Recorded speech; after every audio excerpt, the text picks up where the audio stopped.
மதுரை கள்ளழகர் சித்திரை திருவிழாவின் சிகர நிகழ்வான மண்டூக முனிவருக்கு சாப விமோசனம் அளிக்கும் நிகழ்வு ஆயிரக்கணக்கான பக்தர்கள் முன்பாக விமர்சையாக நடைபெற்றது. மதுரை கள்ளழகர் சித்திரை திருவிழா கடந்த 27ஆம் தேதி தொடங்கிய நிலையில் 5ஆம் நாள் சிகர நிகழ்வாக நேற்று அதிகாலை லட்சக்கணக்கான பக்தர்கள் முன்பாக பச்சை பட்டுடுத்தி கள்ளழகர் வைகை ஆற்றில் எழுந்தருளினார். இதனைத் தொடர்ந்து மதிச்சியம் ராமராயர் மண்டகப்படியில் தீர்த்தவாரி நிகழ்வு நடைபெற்றது.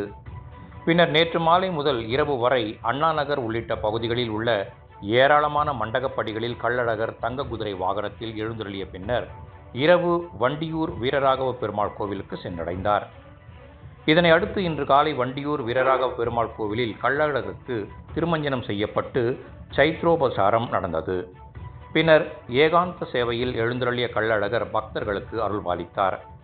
இதனைத் தொடர்ந்து சேஷ வாகனத்தில் சுந்தரராஜ பெருமாள் திருக்கோலத்தில் புறப்பாடாகிய கள்ளழகர் வைகை ஆற்றின் மையத்தில் தேனூர் மக்களுக்கு மரியாதை செலுத்தும் வகையில் வண்டியூர் வைகையாற்று பகுதியில் உள்ள தேனூர் மண்டகப்படியில் எழுந்தருளினார்.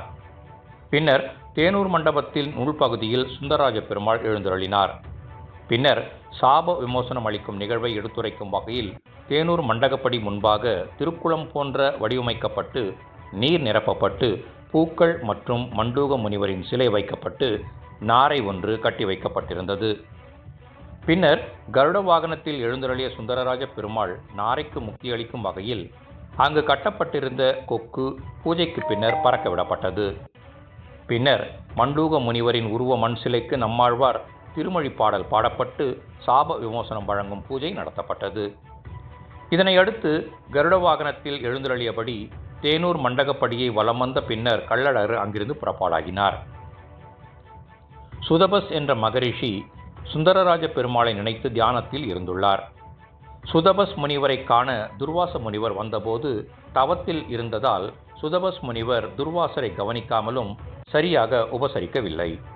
இதனால் கோபமுற்ற துர்வாச முனிவர் மரியாதை தெரியாத மண்டூகமான நீ தவளையாகவே போ என சாபமிட்டார்.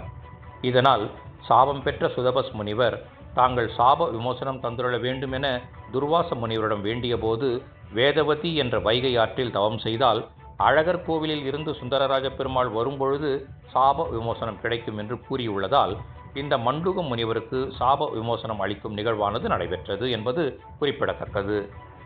சாப விமோசனம் அளித்த பின்னர் கருட வாகனத்தில் எழுந்தருளிய போது ஆயிரக்கணக்கான பக்தர்கள் கைகளில் சர்க்கரை தீபம் ஏந்தி சாமி தரிசனம் செய்த நிலையில் கள்ளழகர் வண்டியூர் அனுமார் கோவிலில் எழுந்தருளினார்.